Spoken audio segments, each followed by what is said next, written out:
માનવ શરીર કુદરતની એક અલૌકિક રચના।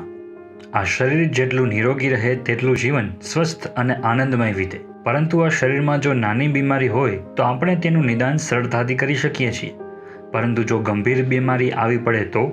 વિશ્વમાં ઘણી એવી બીમારીઓ છે જેનું નિદાન હાલ પણ વિજ્ઞાન શોધી રહ્યું છે। તેવી જ એક બીમારી છે પાર્કિન્સન્સ। આજે 11 એપ્રિલ વિશ્વ પાર્કિન્સન્સ ડે તરીકે મનાવાય છે।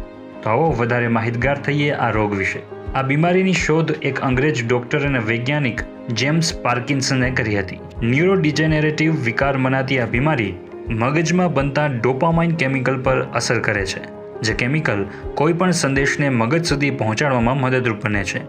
આ જ કેમિકલમાં સેલ્સની થતી ઉણપને કારણે આ બીમારી ઉદ્ભવે છે। આ બીમારીથી હલનચલનમાં અક્ષમતા, બોલવામાં સમસ્યા અને હાથ કંપન જેવા લક્ષણો જણાય છે। વિશ્વની કેટલીક નામચીન વ્યક્તિઓ પણ આ રોગથી પીડિત હતી, જેમાં વિશ્વવિખ્યાત બોક્સર મોહમ્મદ અલી, વિશ્વ પ્રસિદ્ધ સ્ટેન્ડઅપ કોમેડિયન બિલી કોનોલી અને સુવિખ્યાત કલાકાર રોબિન વિલિયમ્સનો પણ સમાવેશ છે। ફ્રાન્સના ન્યુરોલોજિસ્ટ જીન માર્ટિન ચાર્કોટે ડૉક્ટર પાર્કિન્સન દ્વારા શોધિત આ રોગ પર વધારે સંશોધન કર્યું।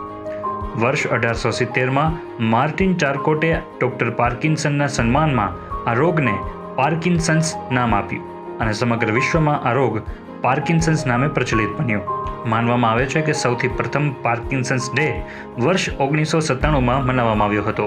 રોગ નિષ્ણાતો દ્વારા જણાવ્યા અનુસાર આ રોગનું અત્યાર સુધીમાં સચોટ નિદાન મળી શક્યું નથી, પરંતુ તેમ છતાં નિયમિત વ્યાયામ અને યોગ દ્વારા આ બીમારીનું સંતુલન કરી શકાય છે।